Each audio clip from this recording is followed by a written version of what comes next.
Hello, everyone. Um, Welcome to today's session, Who's in the Driver's Seat?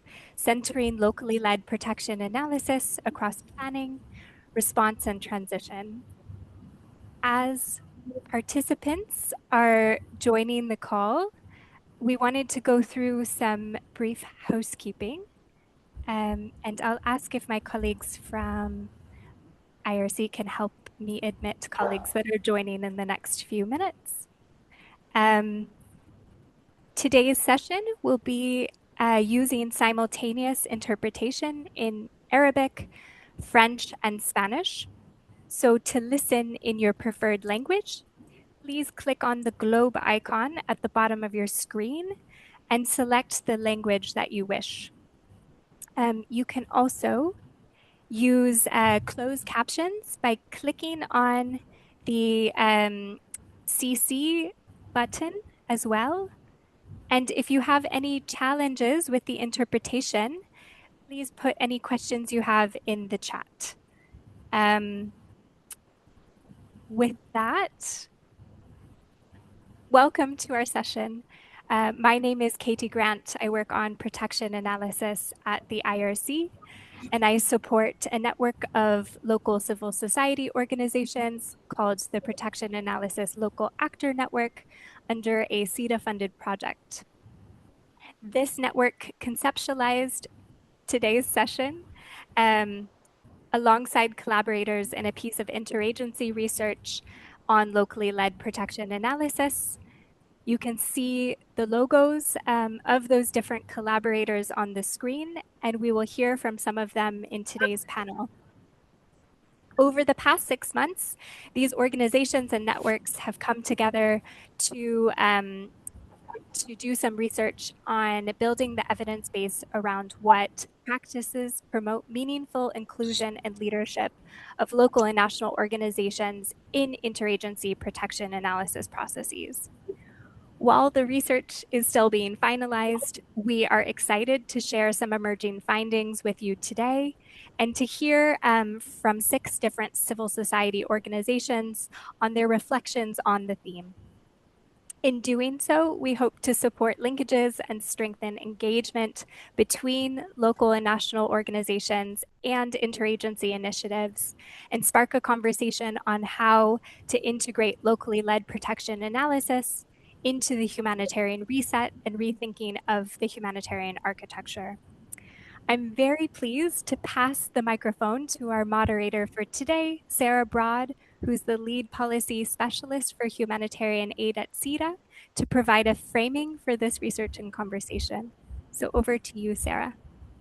Thank you, Katie, and good morning, good afternoon, good evening, wherever you are. And thank you so much for inviting me today. I'm really very honored to facilitate the discussion today and to listen to our distinguished panelists.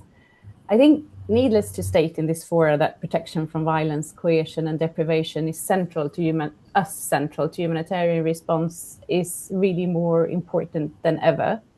And my hope is really reinforcing what you said, Katie. My hope is that this conversation will move from high-level statements and commitments to a very practical discussion based on the wealth of experience from frontline work around the world. The discussion is important as people's protection from violence matters. People's protection from violence is saving lives. It mitigates human suffering and decreases the escalation of humanitarian needs. The basis for places protection at the center of humanitarian response, as we all know, is a contextualized and inclusive protection risk analysis that can lay the ground for collective planning, design, and implementation of a humanitarian response that is not only providing assistance, but also protection to affected people. And although global policies stress the importance of analyzing protection risks from the point of view of those most affected people, a meaningful role for local actors, crisis-affected people, and their organizations is often missing when decisions are taken. And as Katie mentioned, there has been several efforts to improve how protection analysis is done and used within interagency spaces. including in the HNRPs and throughout the humanitarian planning cycle. Yet there are structural, organizational, and context-specific challenges requiring a specific focus and understanding. We will hear about them today, but really the aim of the event is to share insights, promising practices, and recommendations from local actors to really advance a more inclusive and locally led protection analysis that can influence interagency strategic planning and response. And I firmly believe that this in turn will lead to strengthened protection outcomes and a more inclusive humanitarian response based on analysis and strategies discussed and developed together with affected people in all their diversities. I'm really looking forward to the discussion. And Katie, over to you. Thank you, Sarah, for that welcome. Before we get to the heart of the session and today's fabulous panel, on behalf of Palin and the research partners, I wanted to share some brief findings from the research which will guide the discussion today. My colleagues will put a summary brief of the research in the chat so you can dig into the details. However, I will kick off with some top-line findings. So in terms of the methodology briefly, research partners used a few different methods. We shared a global survey for local actors through protection and coordination channels to understand experiences, existing practices, and recommendations from local actors involved in protection analysis, whether that was through their own work or through interagency initiatives. We received 113 responses spread across regions, with the majority of respondents identifying as national NGOs. Above half of the respondents were male, and most noted that they were protection actors, so 73% of the total. Within that subset, 44% were focused on GBV and women's protection programming, 28% on integrated protection and standalone protection, 18% child protection, and the remaining mine action and law and policy. The global survey had some limitations in terms of uneven distribution across regions, and the fact that it was shared through coordination channels meant that some of the survey findings may not be representative for actors that are engaged outside of those coordination or humanitarian protection systems.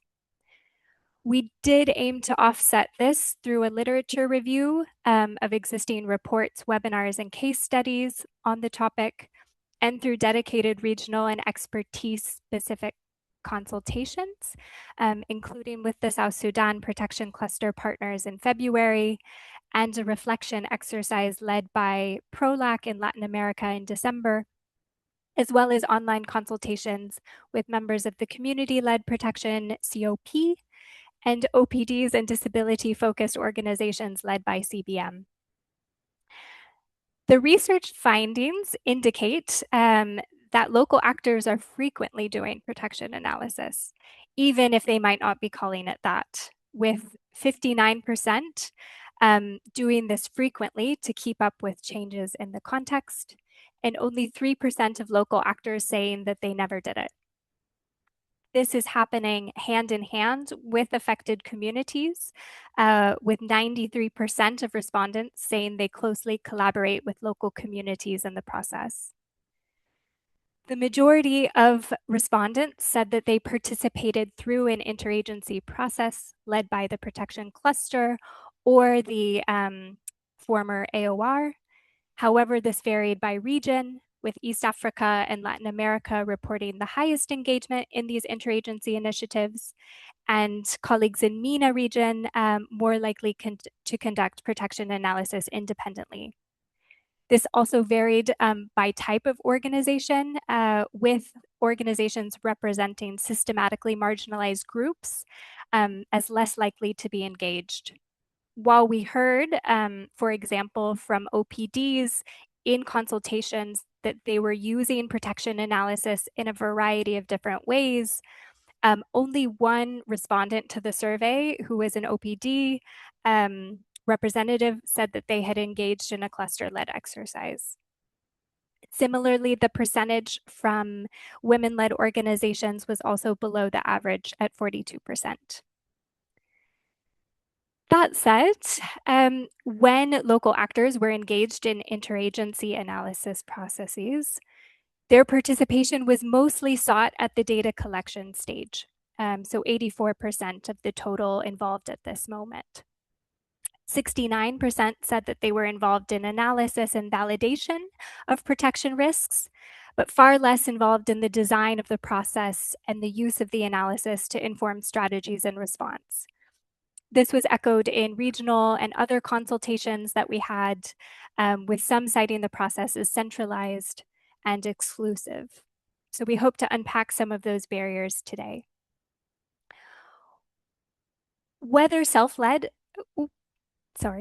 whether self-led or in partnership with other organizations, uh, I'm going to slow down for the interpretation. Apologies. Um, whether they're doing this independently or with other organizations, local actors use protection analysis in a variety of ways. 82% said that they used it for programming, targeting decisions, program design, or adaptation.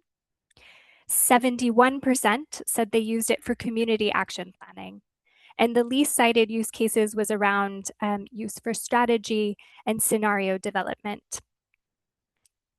Beyond its use for risk reduction activities, local actors also said that it supported it building trust and buy-in from the communities that they worked with.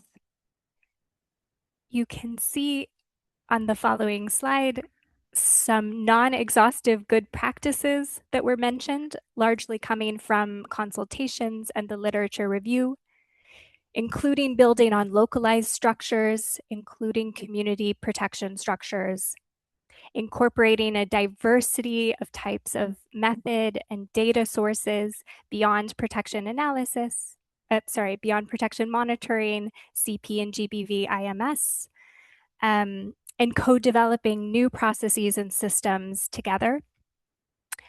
Related to previously mentioned gaps, the use of expertise of representative organizations and consistent use of the Washington Group questions came up as a way to support deeper analysis and tap capacities to respond to the needs and risks facing marginalized groups. Processes that invested in consistent validation and feedback from communities not only help support deeper analysis, but also use at the most local level. And other enablers that were mentioned came up from consultations with PALIN members, with PROLAC, and with Oxfam's learning on community-led organizations. So thinking about capacity sharing with local organizations as two-way and ongoing rather than one-off trainings, and backing this up with technical and financial support to reinforce confidence and the ability to lead the process. Also supporting horizontal relationships and peer learning. And both PALAN and PROLAC are different examples of peer learning and coalition building platforms across different contexts and with different types of actors. There were some other comments around governance structures and clarity in roles to formalize and resource local leadership. And specifically on tools, 51% of respondents to the survey were using the protection analytical framework or the adapted path, which was designed with CSOs in their analysis. When this was used, there was very high levels of satisfaction at 81 and 89%. However, there was the sense that these tools weren't necessarily well known by a broad base of local actors. Related to challenges, we're going to discuss this quite a lot today. But in the survey, when asked what challenges local actors face, the most cited ones were lack of resources, human, financial, and time to participate in the process. Barriers related to physical and informational accessibility, whether that's the venue, transport, internet, language. And the third point came up before around actors being invited to contribute to certain functions or at a certain moment, but not the entire process. When it came to leadership, the main challenges cited were a lack of resources, limited technical capacity for how to lead the process, and lack of adapted tools or information platforms to support the analysis. And finally, on recommendations, our panelists have a lot to share today, but we wanted to highlight that the top recommendations that came out from the survey were strengthening capacities and mentoring based on stakeholder needs, having dedicated funding to support leading those analysis process moments around coordination and community engagement, providing funding to use protection analysis findings and implement recommendations, and strengthening outreach and leadership pathways. With that, I hope it sets the stage for a rich discussion today. So I'll hand back to Sarah to introduce our esteemed panelists. Thank you, Katie. I think that was really interesting, and I already started taking some notes. I have the pleasure of introducing you to our distinguished panel today. And maybe, can we see you all on the screen? Jeanne Frangy, you is a distinguished civil society leader, activist, and advocate for gender justice, humanitarian protection, and policy reform in Lebanon and internationally.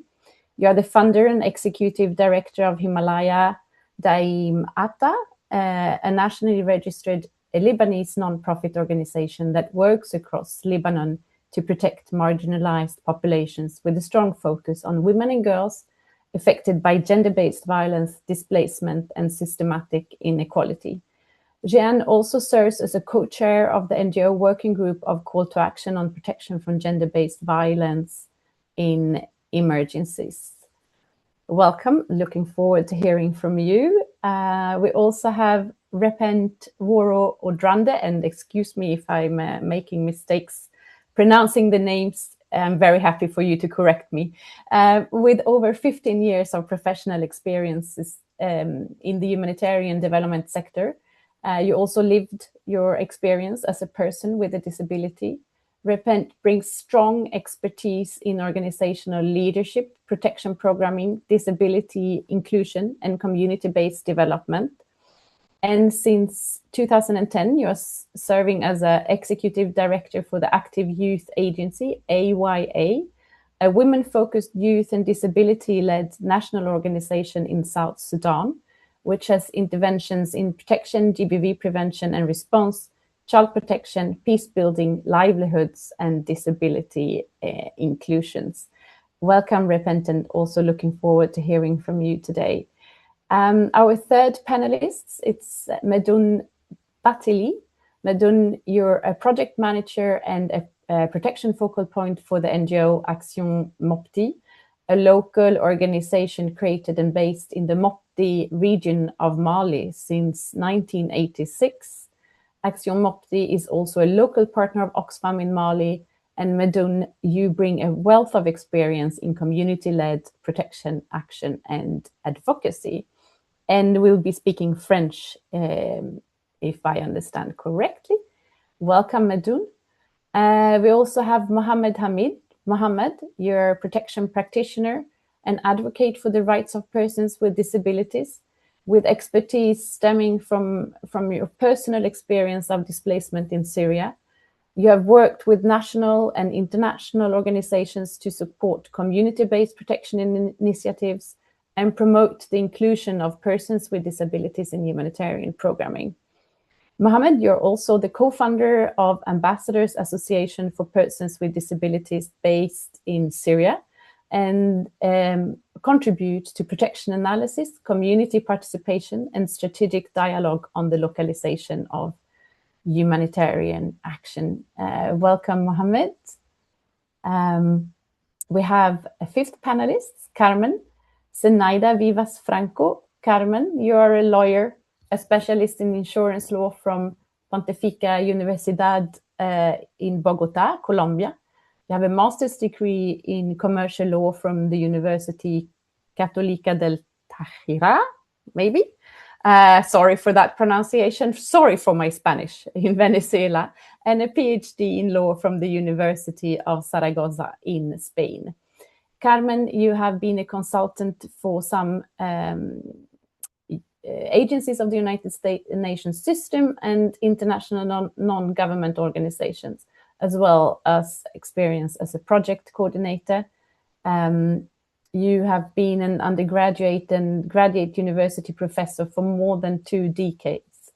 You're currently the research director of the Observatory of Social Investigation at the Border, ODISEF, which is a Venezuelan non-profit civil association dedicated to promoting, researching, and defending economic, social, cultural, and environmental rights in Venezuela. And you have a special focus on dynamics of the Colombian-Venezuelan border. Welcome, Carmen, and also very much looking forward to hearing from you today. Finally, we have Addis Victor, who is the Executive Director of Access for Social Inclusion, ASI. As ASI is a national disability-led NGO promoting inclusive development and community-based rehabilitation in South Sudan, using a holistic, community-driven and rights-based approach to enhance protection. ASI's work across multi-sectoral, inclusive and community-based programming and technical assistance aims to enhance accessibility, build resilience, and strengthen the systems that support inclusive development and protection in South Sudan. Addis, you have also played a leading role in the development of this research with Palan, including co-organizing a dedicated consultation with 27 CSO partners, IRC, and the South Sudan Protection Cluster in February. I would have loved to be there, I must admit. I'm very sorry I missed it. But I also wanted to recognize members of the Full Protection Analysis Local Actor Network that are not represented in the panel today, but who have really informed the design of the research and contributed across the process. And we'll have a chance to hear some additional voices in the final part of today's program. Welcome, everybody, and let's get started. The first question is related to the fact that the survey, which we have heard, is really proves how critical the role of local actors are, with 93% conducting protection analysis in collaboration with crisis-affected communities. And furthermore, local actors speak to how they use protection risk analysis for programming, community action, planning, advocacy, etc., but maybe using it less for strategic and scenario development. And given interagency mechanisms focus often on subnational or national level, where local actors have less contribution, 45% and 43% respectively. The key question here, and Gian, I'm going to start with you, is how can we ensure that the community level analysis is actually used as the backbone of higher level analysis and informing decisions and a response? And what is lost if we don't ground strategic decision making in this community-centered analysis? Good afternoon, everyone. Good morning. Thank you so much, Sarah, for this question. I think that first we have to shift from treating community analysis as input to treating it as infrastructure. So community level insights should not be a ticking the box in an assessment report. They should shape the framing of the problem from the outset. So that means designing assessment tools with communities, not just about them. Okay, so it means investing in local enumerators, participatory methods, and feedback systems that operate continuously and not only during emergencies. So, second, I think we must structurally connect community data to coordination and decision making spaces as well. Too often, the most granular insights remain at project level, while strategic discussions rely on aggregated indicators that strip away context. So, if the chain of analysis is not formalized, I think community knowledge will always be sidelined by faster and more standardized data. So that's why saying that donors and leadership must signal that contextual relevance, trust building, and responsiveness are markers of performance. And when funding cycles allow for adaptive programming based on community feedback, analysis, it becomes operationally meaningful rather than rhetorical. So now, if you want to talk about what is lost if we don't ground strategy in community-centered analysis, first, we lose accuracy. Aggregated data can tell us how many people are affected, but now how vulnerability is distributed within households, how power dynamics shape access, or why certain groups remain excluded. Second, we lose legitimacy. And without trust, access shrinks, misinformation spreads, and operational risk increase. Again, we lose efficiency because community-centered analysis helps us avoid designing solutions to the wrong problems, and it's always the case. Sorry. So ensuring community level, I'm sorry. So ensuring community level analysis becomes the backbone of higher level strategy. It's not just a methodological improvement. It's a political and ethical choice. It requires redistributing analytic authority, investing in local capacity, and hardwiring accountability into our coordination systems. So finally, if we get this right, our strategies will not only be better informed, they will be more legitimate, more adaptive, and ultimately more effective. And over to you, Sarah. Thank you.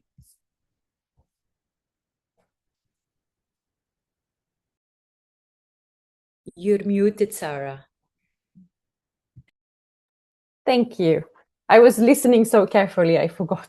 No, but thank you so much. I've taken note of the role of donors, but and also that this is political and ethical choice.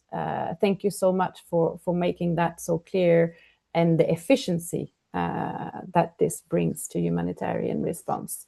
I'm going to ask the same question to Repent. How can we ensure that the community level analysis is really used and the backbones of decision, and what is lost if we don't?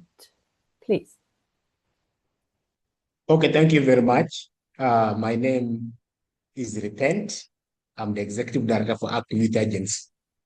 Yes, based on your question, thank you very much. I think based on this question, I will base my experience more, answers more on experience as a youth-led organization in South Sudan. Of course, grounding higher level analysis in community reality is not a simple good practice, but it determines whether a strategy leads to meaningful impact. This will be drawn from the experience of activity agency, particularly in protection analysis, in the area of livelihood, health, education programming, and peace building programs in South Sudan. it has come to our notice that using protection analysis really help us in a higher level analysis, particularly when we are programming, designing livelihood programs in South Sudan as a country that has a lot of conflicts. Normally, when we take cattle raiding and the communal conflict, it need real high level analysis, because based on this, the analysis will be based on bottom up planning, so it will be mandatory. And ensuring the community assessment directly that informs local, national, and regional strategy. At the same time, also the feedback from community, such as community quotal meetings or quotal reflections, and then also replacing a consultation meetings in different levels. This one really puts the high level analysis as a backbone of our decision making. Not only that, but also decentralizing the data ownership. Decentralizing the data ownership, I was trying to look at, for example, like data tools for data collection. It has to be based on a local local context, and then also it has to be translated to the local languages where people understand. Because based on our recent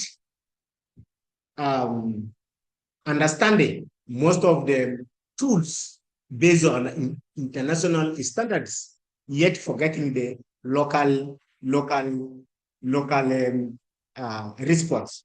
So these are key areas that it affects, and based on that, if these ones are not, if the high level consultations are not, analysis are not done, mostly program risks reflections will be based on assumption, not a reality.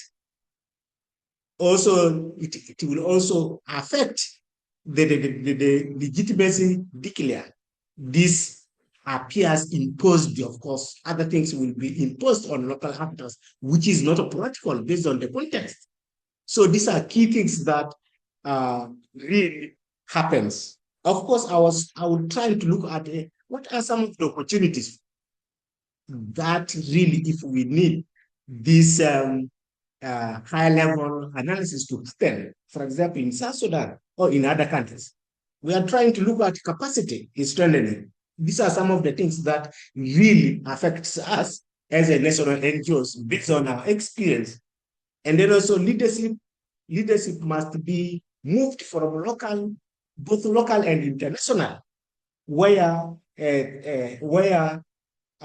things like consultation and other practical doing things will happen. For example, like Alan has given us a high experience where the really analysis based on a local context and then a local experiences, then it informed the decision of putting other things, for example, like humanitarian response, peace development programming, and peace building designing. So these are some of the key things really it happens. Based on this one, I really wanted to look at other areas that we can really focus on. For example, like institutionalizing institutional-based programming. It has to be done not like program-based, but it is institutional-based, where the synergies has to be focused all from program, from finance, from HR perspective, and then from also M&E perspective and procurement perspective, where it involves some of the assets to be used when analyzing the risk. It's also based on our resources. Of course, the resources has to be directed to local-based decisions, where the gaps has to be identified based on the local context. And then finally, feedback has to be done in a accountability basis and on all the sides, for example, like the donor side, from like national NGO side, like community side. So this this will able to drive our needs assessment and in so a strategy reflecting life collisions and even based on the conflict sensitivity in the countries like South Sudan. Thank you. Thank you so much, Repent, for highlighting those points and also moving the leadership down to local level. Medun, I'm going to quickly pass the same question to you. How can we ensure that community level analysis is used, and what is lost if we don't? Medun. Sorry? Can you repeat the question? No, it was to Medun.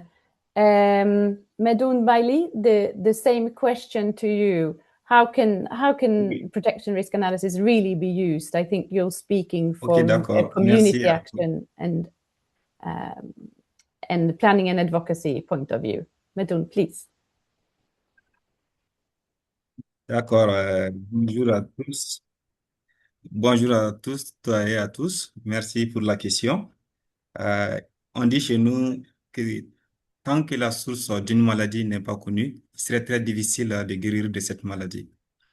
Et ce qui stipule déjà que pour garantir l'analyse au niveau communautaire, que soit réellement utilisé et constitué de base d'analyse de haut niveau, il est nécessaire, voire indispensable, d'impliquer et responsabiliser la communauté à tous les niveaux du processus, de façon participative, inclusive et redevable. Ça, c'est l'approche que nous utilisons pour favoriser, dans un premier temps, leur conscientisation, parce qu'il faut qu'ils soient conscients d'abord des enjeux, et dans un second temps, faciliter leur appropriation, leur engagement, la pérennisation de nos actions à travers la collecte et partage des données, l'élaboration et mise en œuvre des plans d'action, la conduite des actions de plaidoyer et pour la mitigation des risques identifiés.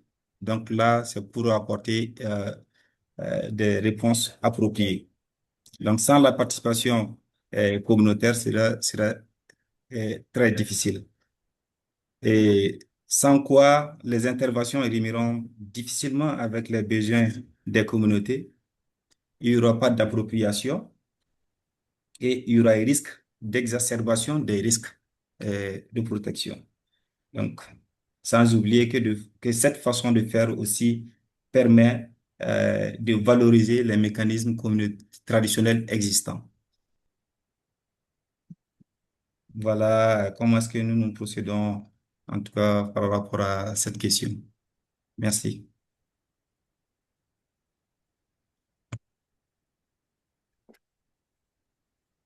Thank you very, very much, Medun. I think it's wonderful to hear how this is really implemented on a local level, and how the risk analysis is also leading to programming around risk mitigation. Thank you so much for highlighting that. I'm going to move to you, Mohammed, but with a slightly different question, where we really want to discuss the diversity of local perspectives. As we can see from the survey,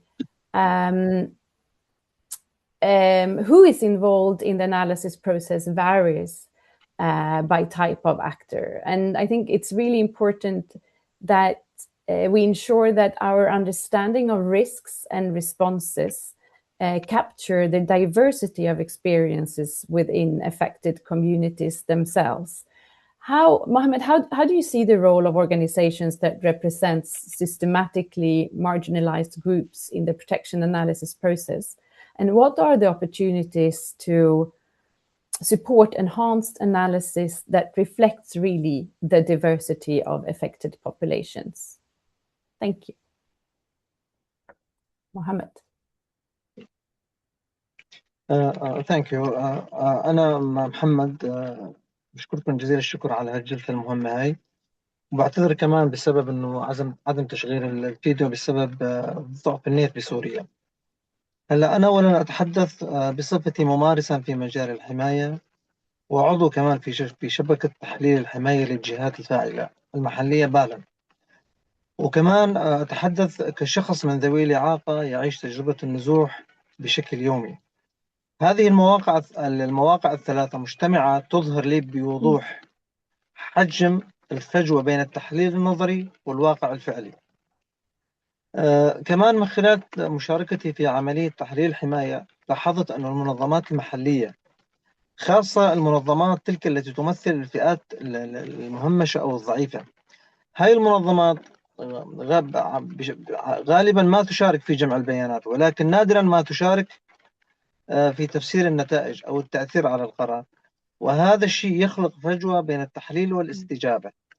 في جمعية السفراء ذوي الإعاقة اللي نحن أسسناها، جميعنا من الأشخاص ذوي الإعاقة، نعمل من خلال الجمعية على نهج قائم على المشاركة المجتمعية في تحليل الحماية.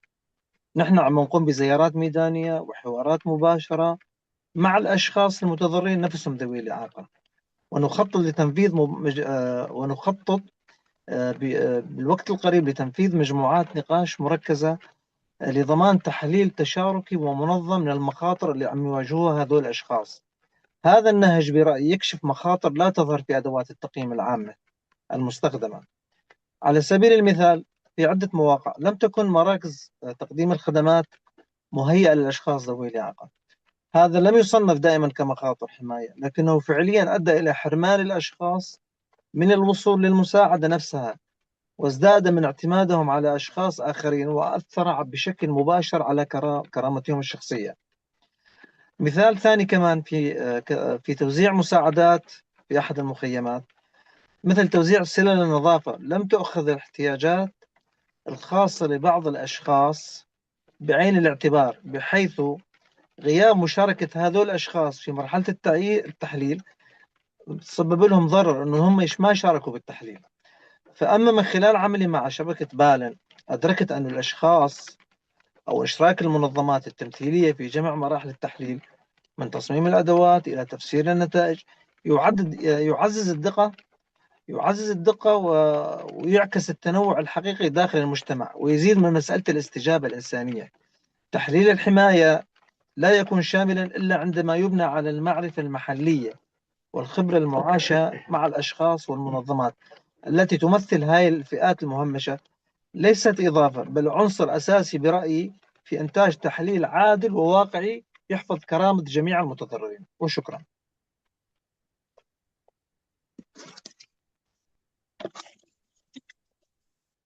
Thank you so much, Mohammed. I think that's such an important point to do. Marginalized groups and organizations that represents those groups should really be at the center of analysis and even decision making. Addis, can I move to you with the similar questions? How do you see the role of organizations that represents marginalized group in protection analysis, and how can this be supported? Thank you so much. My name is Addis Victor. Representative organization of the marginalized groups play a very big role in protection analysis, because one key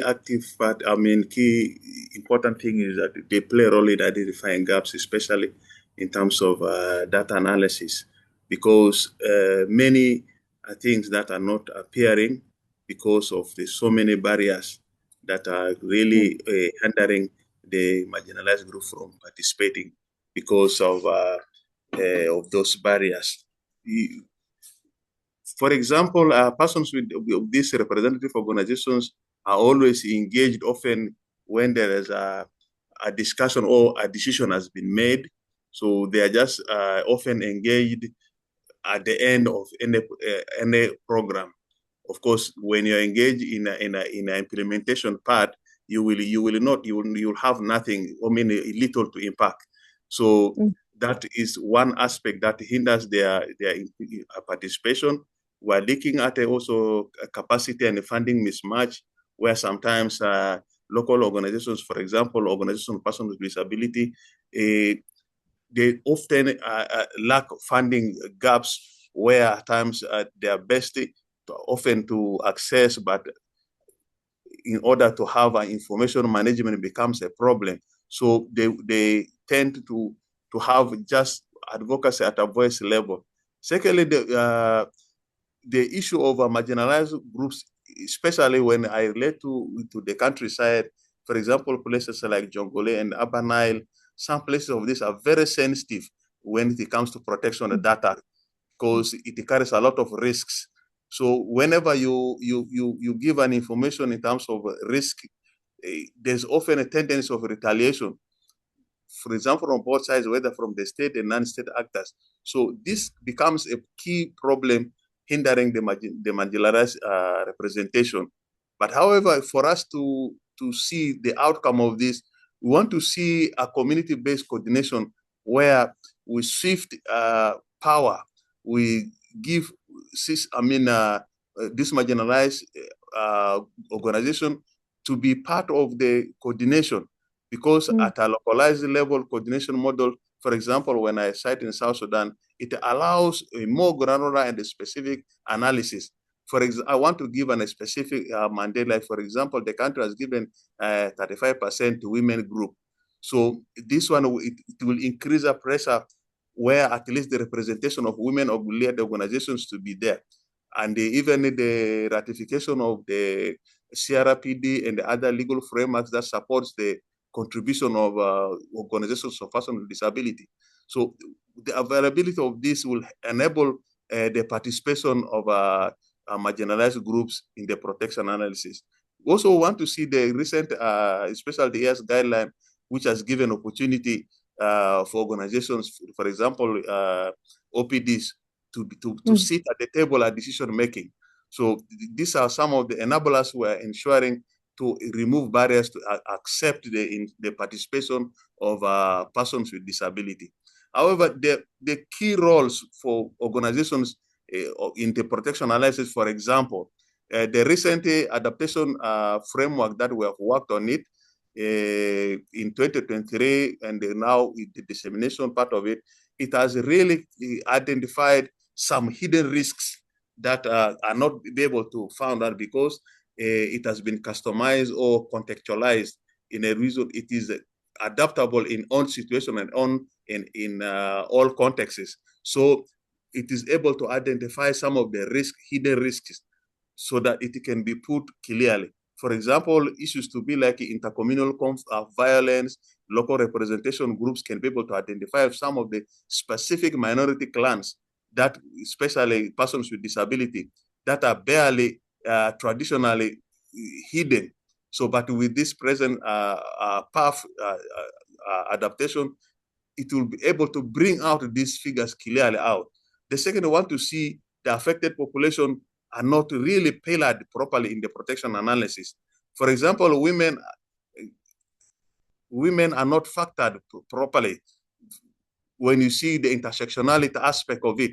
So we find women are just added there as especially women, widows, rural women. So they become like a factor that hinders their participation, and the girls, adolescent girls. So they are not really coming out properly. So the issue of intersectionality are not really put properly.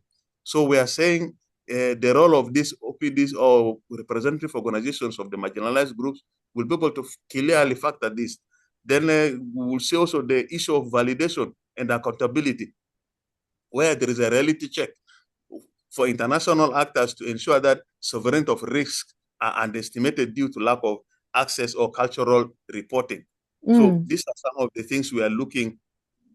So without the representation of these marginalized groups, some of these key issues, international NGOs might not be bringing out, because they look at a broad-based approach. But these local things will be able to grant from the ground, from the grassroots. So they'll be able to dig out the figures clearly at an evidence-based approach. Thank you, Addis. I think you are really making it clear argument to why representative groups should be involved, and also, as you say, not only in data collection but also in coordination fora to be really able to lift those issues. And thank you also for highlighting the sensitivity that can sometimes be linked to data and protection, and how we really see that local actors are so important as well to navigate those sensitivities. Carmen, I think both Adis and Mohammed were sort of touching on this issue, but when working with interagency initiatives, local actors, and we heard it, engage almost always with communities, but also mainly in the data collection phase, and less as we kind of move to analysis and decision making. Carmen, what according to you are the two most important constraints for local actors to be involved beyond the data collection phase? And what would be the quick wins without waiting for long processes of change in the system? So what quick wins can we adapt to improve this? Carmen, please. Sí. Sara, muchas gracias. Sí, así lo haré. Muchas gracias. Desde la experiencia en el Observatorio de Investigaciones Sociales en Frontera, que nos hemos dedicado, entre otras razones, entre otras situaciones, a ejecutar proyectos y a recolectar información de primera mano, hemos podido establecer básicamente, entre muchas, dos barreras técnico-estructurales para contestar tu pregunta, Sara. La primera de ellas es que hay cierto prejuicio o a veces una descalificación previa que termina en la subestimación de organizaciones locales. Eso es muy lamentable, porque quienes tenemos capacidades, experiencia y conocimiento, terminamos siendo en algún momento invisibilizados si esa es la primera postura delante de nosotros. Sí, como cierta preeminencia o supremacía de actores internacionales sobre los locales o nacionales. Eso realmente es una barrera en la que tenemos nosotros que empezar por visibilizarla para poder de algún modo desmontarla.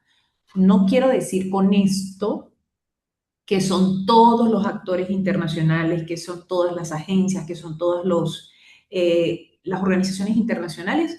Hay que reconocer que hay unas mucho más respetuosas en unas relaciones relativamente más horizontales, pero realmente no es la mayoría. Son posturas insulares.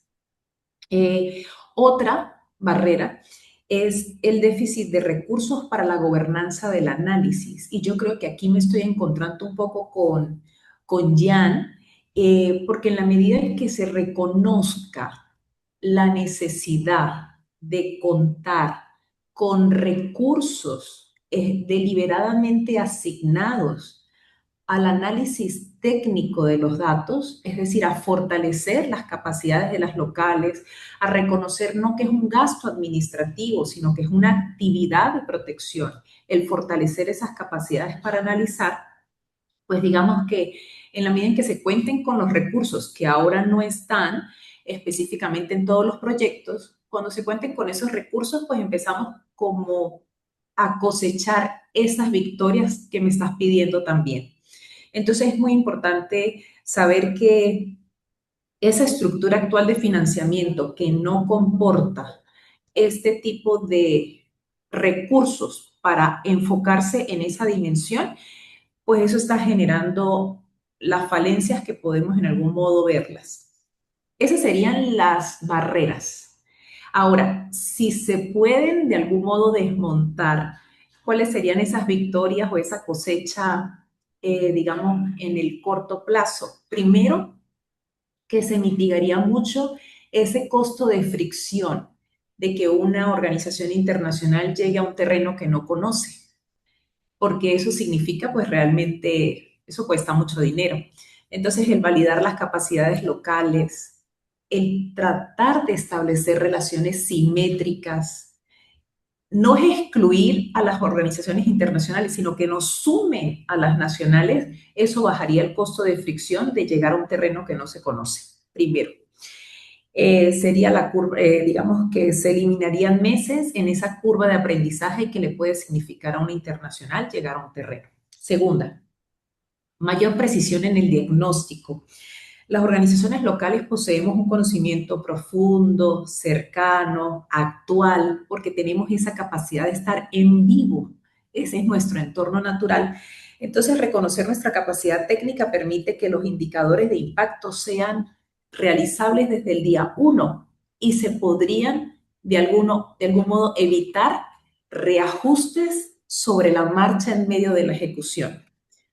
Y la tercera victoria sería el fortalecimiento del ecosistema de datos.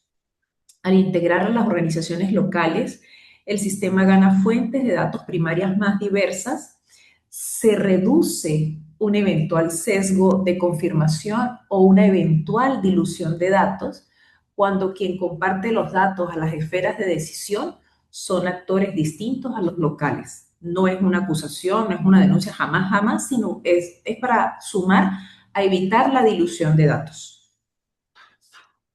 Hasta allí mi intervención, Sara, gracias.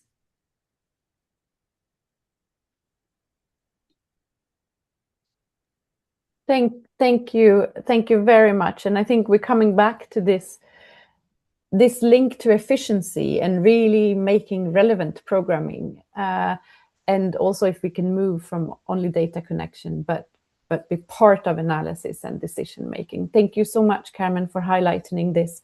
And Repent, I know you started to answer a little bit earlier, but according to you, what are the two most important constraints and how can these be addressed? What would be the quick wins to improve the situation or to address those challenges? Repent, please. Okay, thank you very much. We're soon going to move over to question and answer, but and the last question, but please, Repent. Okay, thank you very much. I think to move with the most important constraints, the two things that I normally remember and normally it happens, the issue of capacity is strengthening should move from one-way training to co-productions.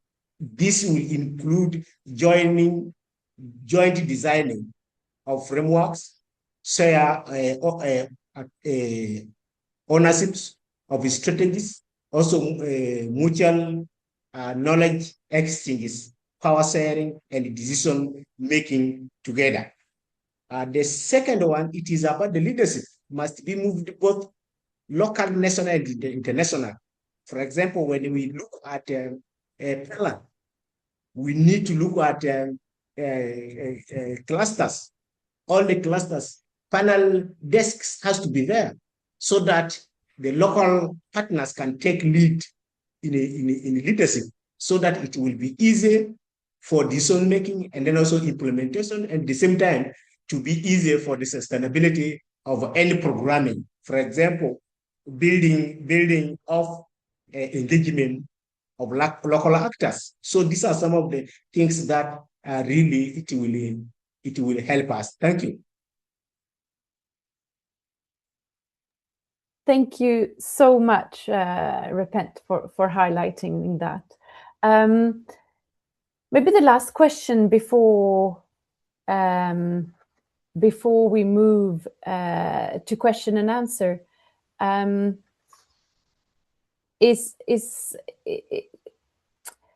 it's linked to the reset. We see in the humanitarian reset the maintained importance of local-led action and community-informed perspectives. But how can we ensure that this is not only tokenistic, but really firmly embedded in action across the process? Jean, I'm going to start with you, please. Yeah, thank you.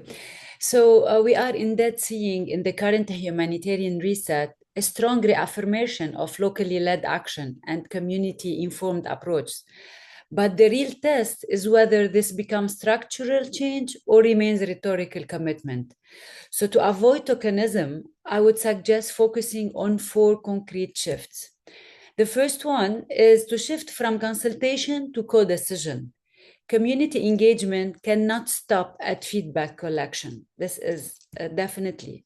Second, to align financing with rhetoric. And as long as the majority of flexible multi-year funding flows to international intermediaries, the system's center of gravity will not change. If you are serious, funding mechanisms must prioritize direct access for local and national actors, cover core costs, and support institutional development, and not only project delivery.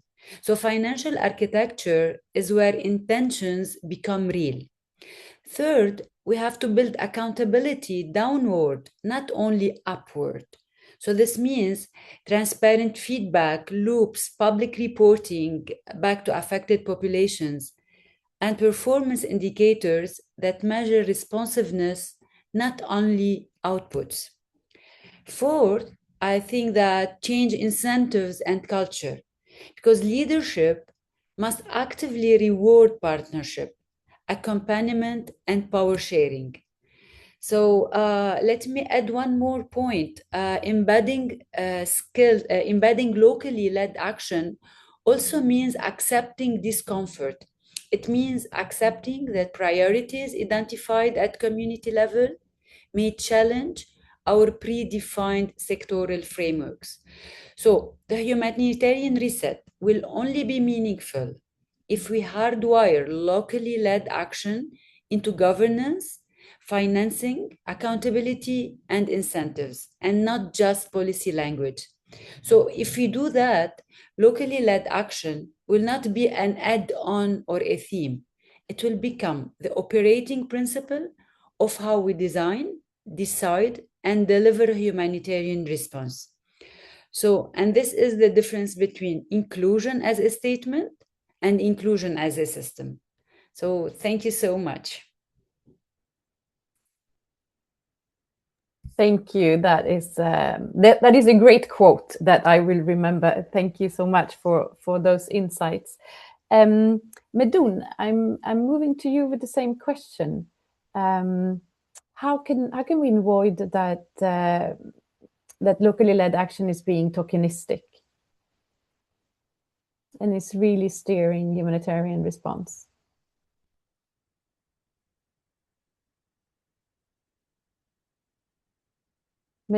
Meduna, do you hear me? Oui, je suis là. Merci. Thank you. Ok, d'accord, merci beaucoup. Comme Jeanne vient d'expliquer, je pense que je vais faire l'économie de certains mots, mais je vais juste l'appuyer à travers notre approche. Je l'ai dit tantôt que nous sommes aussi partenaires de Oxfam et ce processus dont on parle aujourd'hui rentre dans le cadre de la localisation. Et elle a parlé de transfert de pouvoir et ce qui se passe avec un programme que nous sommes en train de mettre en œuvre en partenariat avec Oxfam. Il s'agit de l'approche mille féministe. Et cette approche est centrée sur la communauté, c'est-à-dire nous travaillons avec la communauté depuis l'identification. L'identification, collecte, analyse, mise en place des programmes de réponse et feedback. Tout se fait avec la communauté. Et sur ce programme, nous travaillons sur les trois ressources. Ressources humaines, ressources financières et le temps. Par rapport aux ressources humaines, nous focalisons sur le renforcement du leadership communautaire. Il s'agit des structures communautaires de protection que nous mettons en place et les leaders communautaires. Il s'agit des leaders traditionnels et coutumiers. Donc, sur la durée. Là, le renforcement de capacité se fait sur la durée. Donc là, on gère la question du temps. Les ressources financières, ça se fait aussi. Le temps, en fait, nous accompagnons financièrement ces communautés, le temps qu'ils prennent conscience, en fait, des risques, qui s'approprient des actions du projet et prendre en cause et soient conscients aussi de l'ampleur, de l'importance des risques auxquels ils sont confrontés. Donc, une fois cela fait, même si le projet n'est pas là, déjà, on peut parler de pérennisation parce que les renforcements des capacités réussis vont permettre à la communauté de continuer sans le projet. Et cela, on a ces cas, on a pas mal d'exemples dans dans ce cadre-là. Donc, particulièrement en lien avec les ressources humaines, nous évaluons d'abord les besoins en matière de renforcement des capacités, parce que tout se joue à ce niveau. Il faut les renforcer, les capacités, et évaluer d'abord les besoins en termes de renforcement des capacités et l'élaboration d'un plan de renforcement des capacités, le monitoring rapproché. Donc ça, c'est ce que nous faisons euh, euh, dans le cadre de leur renforcement des capacités, s'agissant des ressources humaines.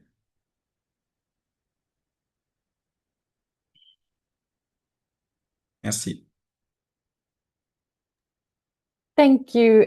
Thank you very much, Medoun, for highlighting the various resources that is actually needed. Repent. I'm going to move quickly to you on the same question. How can we ensure that locally led action is not tokenistic, and maybe look at how we can really complement what other speakers talked about. Thank you, Repent. Okay, thank you very much. I think I have key points that I wanted to enlighten for this. For example, like local NGOs, community leaders, women groups, youth groups, and networks must hold formally seats in coordination platforms, especially like cluster leadership and the strategic plan from shaping priorities, not just validating pyramid plans. For example, other plans can be done, but this need really involvement of local actors. Not only that, but resource localization. As a national NGO, we need direct multi-year fundings and the capacity is strengthening for this dependence on international intermediary and enable local-led analysis and the response design. So based on this, really it will help us. Not only that, the continuous consultation and accountability mechanisms and the local-driven need assessments. Based on our current experience, some of the assessment will be done by UN agencies, international organizations, but less response has been done. And this put community in dilemma. So based on that, for example, when there is a mechanisms or data which is already collected in assessment, then there is a need for sustainable or long-term interventions where all these needs can be addressed according to the seniorities. Thank you. Thank you very much. Repent for really adding to what other panelists had said. Carmen, very quickly to you, how can we make sure that it's not tokenistic? Then we have a few follow-up questions for Mohammed and Adis before we move to Q&A.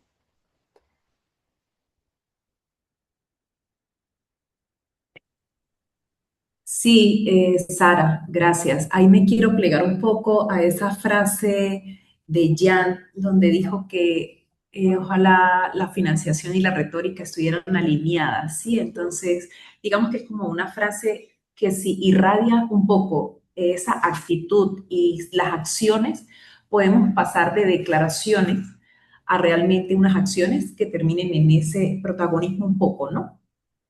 Aquí también me pliego a lo que describía Medun sobre, y no sé si lo estoy pronunciando bien, sobre lo que significa ser socio de Oxfam. Nosotros también somos socios de Oxfam y en los proyectos pues hemos visto cómo la localización realmente se materializa. Y esas son unas palabras de reconocimiento públicas para Oxfam porque hemos notado que no hay una relación que nos instrumentaliza, no es para recolectar datos, realmente nos sentamos, nos permite que su posición nos abra camino, Sara, para que sean nuestras voces y nuestros datos los que se oigan en esas esferas de la toma de decisión.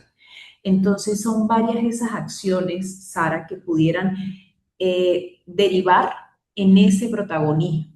Y lo que decía yo hace un instante, no es como quitar un factor de la ecuación en la toma de decisiones, sino sumarlo y que esa suma, ese factor nuevo, pues seamos los actores locales y esa es una labor que perfectamente pueden hacer las internacionales como lo está haciendo Oxfam y es allanarnos el camino para permitirnos ser sin intermediario esos voceros de esos datos locales. Necesitamos fondos para una estructura técnica permanente.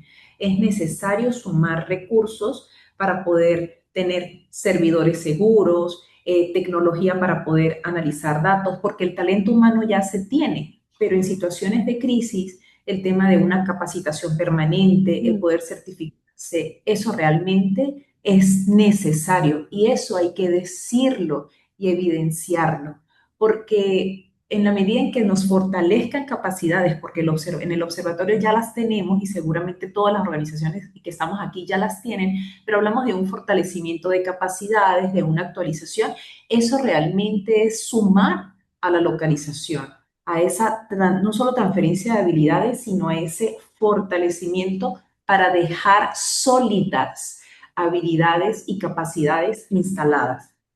Inversión en sistemas de gestión de información propios, sumar a esa estructura tecnológica y financiamiento para la representación y gobernanza y que nosotros nos traslademos, por ejemplo, quienes estamos en provincia, y eso es muy importante reconocerlo. Oxfam nos ha reivindicado porque a veces se tiene como el síndrome del capitalino, ¿no? Lo que no está en capital pareciera que no representa al país, pero nosotros que estamos en frontera, que mostramos una realidad distinta, porque las fronteras tienen realidades distintas, el trasladarnos a veces a estar presente, de cuerpo presente, en espacios de coordinación, significa recursos. Entonces, darnos esos recursos evitaría que estemos subsidiando con nuestros escasos recursos propios esta labor. Entonces, estar presente, de cuerpo presente, es distinto que estar online. Eso nosotros tenemos que reconocerlo y eso es lo que quiero poner en evidencia. Gracias, Sara.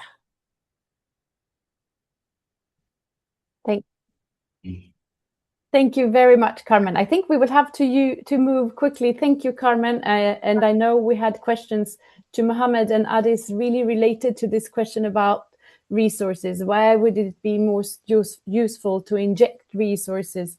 And also, what approaches to capacity building would you prioritize if you could? But maybe we hold on to those questions and we see if we have any questions online. Francesco, do we have any questions online? At the moment from the chat, no. So what we were suggesting maybe that we can collect some questions for all the participants. We already share an email in the chat.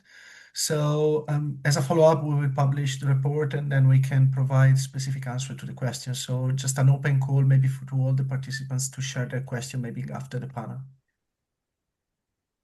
So Sarah, over to you.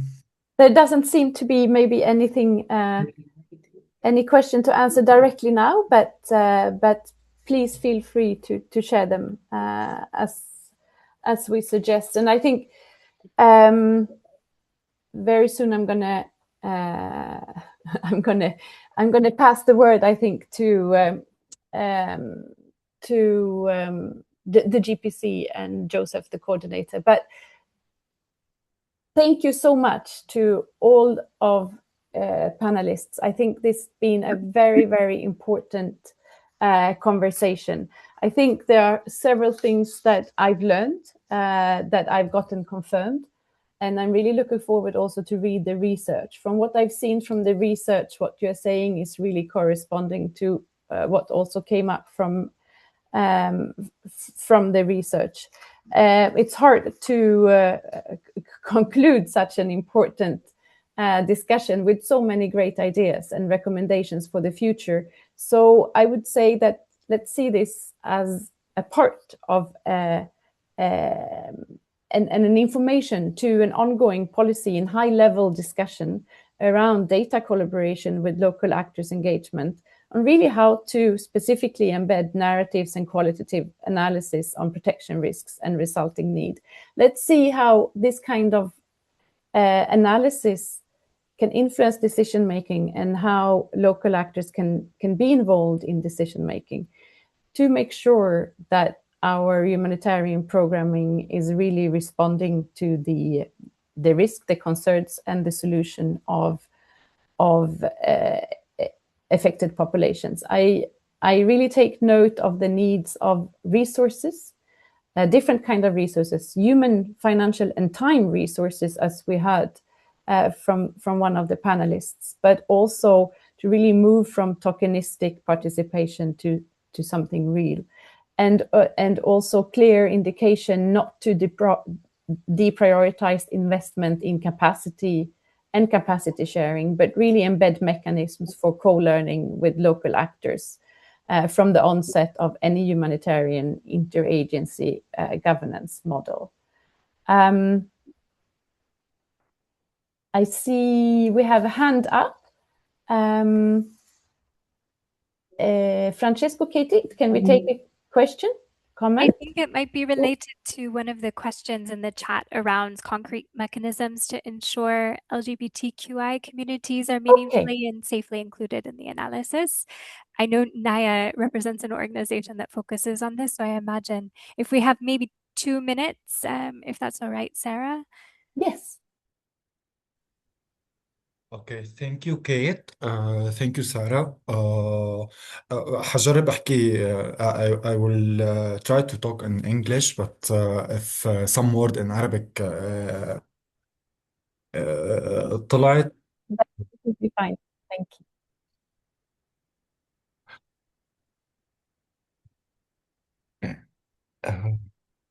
So, thanks for yoga from Nata to sharing the queer community experience on protection analysis framework, and thanks a lot for sharing the queer issues. Because it's very deep issues in the protection across the world, and we will not achieve a real protection or a real system change without all the marginalized group, especially the queer community, especially the women's in the different feminist group, and the disability people. So we are going deep with the global issues, with the global protection issues when we are talking on this struggle and this ideas or or advocacy or issues. So thank you very much for this panel. It's very nice. I was thinking through the information that I collected from the panelists, that we was trying from the past 9 year in the Middle East to move from responding to the danger to let people know how to manage themselves, because we was in the let's say in the 6 years we all of that we are living in Syria or Lebanon or Palestine or Yemen or Iraq. We are managing ourselves. So how we can put this in our hand as an protection actor, or as an organization, or as a global organization that it's need to achieve that it's work on that, but it's not achieving this vision of how we putting um, independency for people. I don't know how I really saw Naya, I'm so sorry. I think we're just running out of time. So if you could just, if we're yeah. okay to close and you can put more information in the chats, we have a video from you later as well. But thank you. Back to you, Yes. Sarah. Thank you, Kate. Thank you, Naya. I will end my word that the PAF from 2023 it's show that it's possible to let people in the community to manage their threat, and to be aware how we are working on protection, and to protect themselves, to be not just a community member, but as an part of the whole democracy mechanism. Thank you very much. Thank you, Kate. Thank you very much, Naya. We will make sure to add that to report, and maybe some reflections from the panelists on this as well. And I know both Mohammed and the Adis might have some additional thoughts that they would like to share, and we make sure to include them in the report. Razan, is it okay for you to post a question online, or your input in the chat, and we'll make sure to circulate that as well? Would that be okay for you? We still have just a few minutes to give to Joseph, coordinator at GPC, and then we will see a video, as I understand it. Katie, over to you. Yes, from my side, just wanted to share that we will follow on with the report and the recording on the HNPW site. We will definitely follow up with our panelists to respond to the questions, and to also give Addis and Mohammed some more space to expand on their recommendations. Thank you so much to the panelists. Thank you so much to Sarah. And I will hand over to Pep Pereiros from the GPC with some closing remarks before sharing our video to end the session. Thank you. Thank you. Pep, are you online?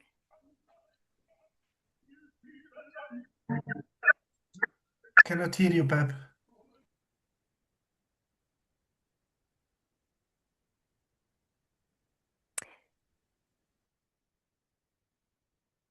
No.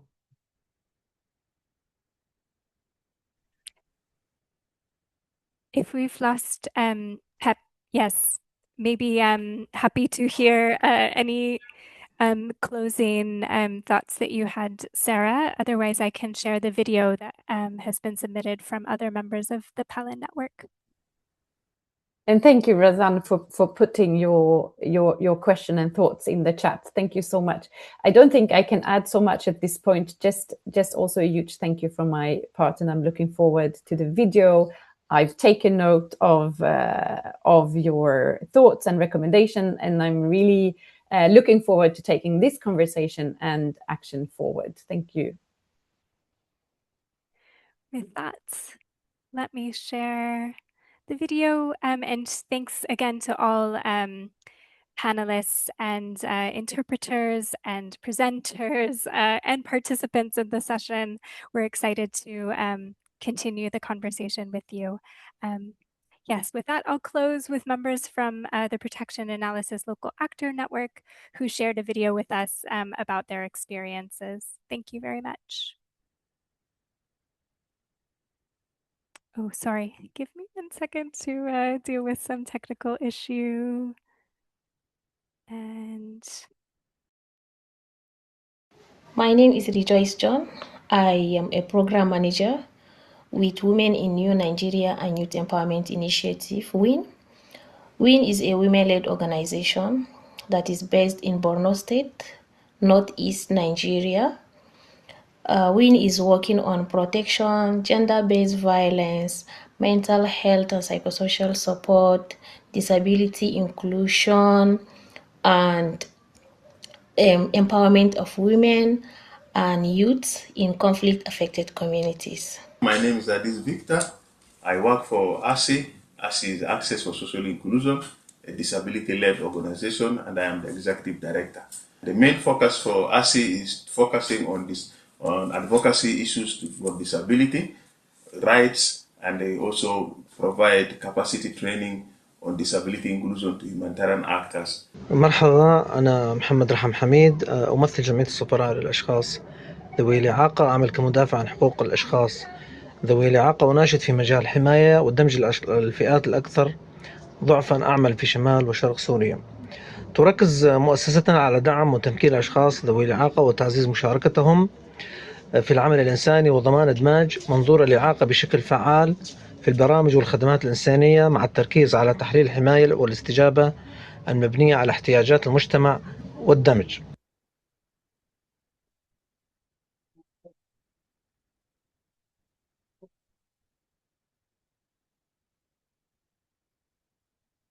As an organization, one of our greatest success story from doing and using protection analysis is that we have been able to identify the real risks that women and girls, especially women and girls with disability, faces in conflict-affected communities.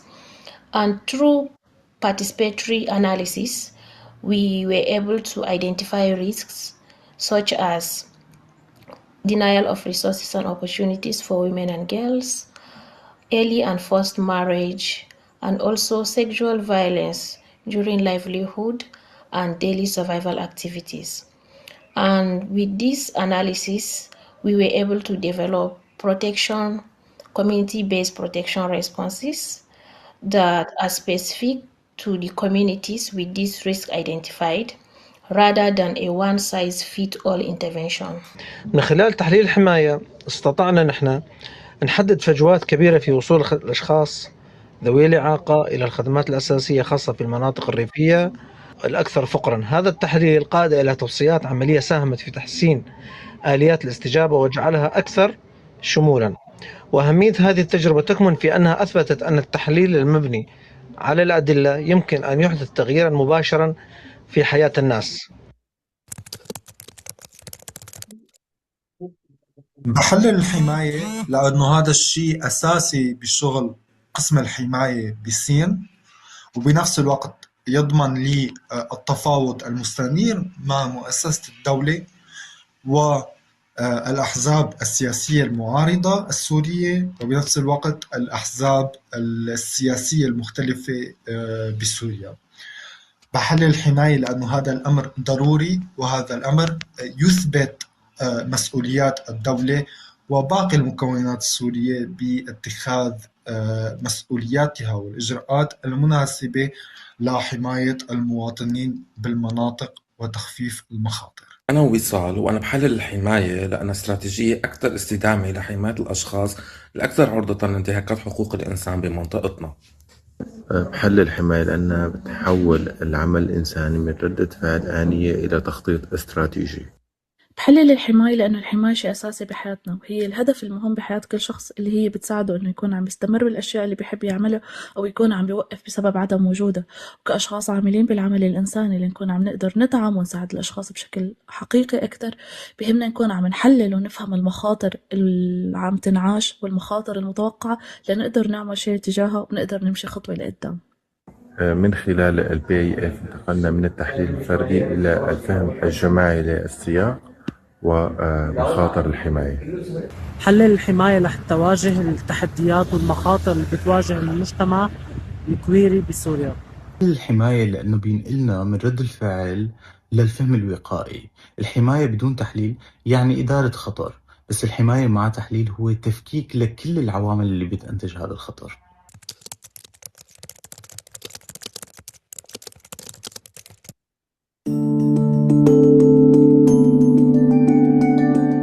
سلام، اسمي يوغا، أنا من المغرب، منسقة بتحالف شمال إفريقيا للعابرين والعابرات جندريا. بالنسبة لي أهمية الحماية وتحليلها هو شيء جد مهم، لأنه يسمح لنا بأننا نعرف فين كاين الخطر ومين بيأثر على الخطر وشكون اللي عنده القوة في التأثير على هذا الخطر. وكذلك يسمح لنا أننا نقصوا من الأذى على المجتمع ديالنا ونسقوا تدخلات اللي تكون كتحمي المجتمعات ديالنا وتقوي الاستقلالية ديال المجتمع العابرين والعابرات بشمال إفريقيا. ناشط عابر يشتغل على القضايا والأسئلة المتعلقة بالأشخاص العابرين والعابرات جندريا. أؤمن بأن تحليل الحماية هو مقاربة استراتيجية وأخلاقية لفهم البنى التي تنتج الهشاشة وتعمل على توزيع الخطر بشكل متفاوت.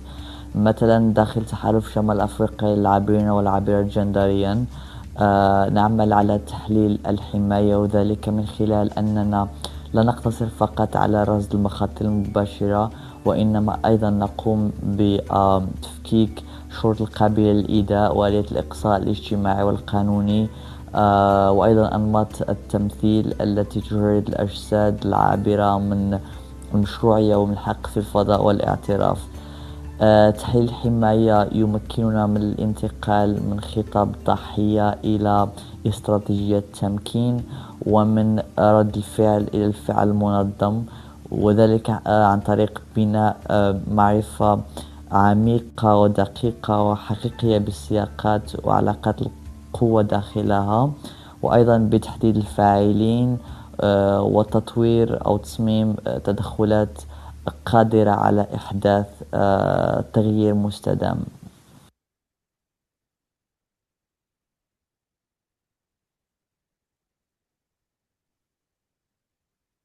My key recommendation is that humanitarian actors must intentionally invest in locally led and disability-inclusive protection analysis.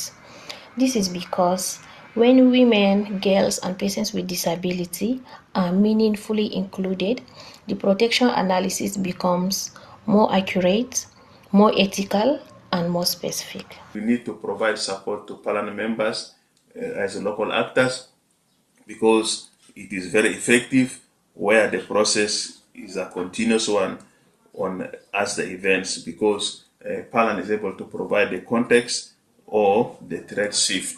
اللي نحن نركز عليها هي تعزيز القيادة المحلية في تحليل الحماية. المنظمات المحلية هي الأقرب للمجتمع والأقدر على فهم السياق والمخاطر اليومية، ولذلك يجب تمكينها بالموارد والمساحة اللازمة لقيادة هذا العمل وليس فقط المشاركة فيه.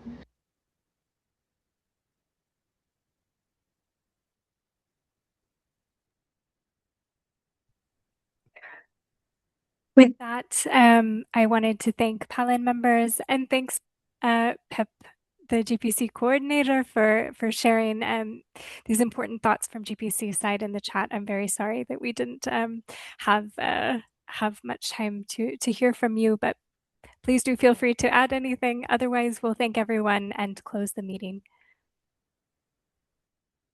Thank you. Thank you.